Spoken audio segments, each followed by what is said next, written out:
আজকাল এমন হয়েছে যে কেউ ছেড়ে গেলে, কেউ কথা না বললে, কেউ ইগনোর করলে, কেউ ভালো না বাসলে, কেউ দুটো কথা শোনালে, কেউ অবহেলা করলে কিছুই আসে যায় না। একটা সময় এই ব্যাপারগুলোকে গুরুত্ব দিতাম, এখন আর এসব নিয়ে ভাবি না। সময়ের সাথে সাথে বুঝে গেলাম এত আবেগী হলে জীবন চলে না।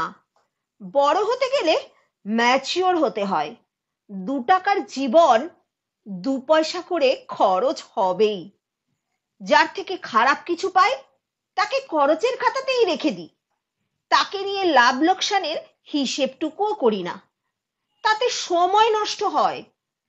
আর সে যদি আমার পরিবারের বাইরের কেউ হয়, তবে তার কাছ থেকে সব অধিকারের চিহ্ন মুছে দিয়েই সরে আসি।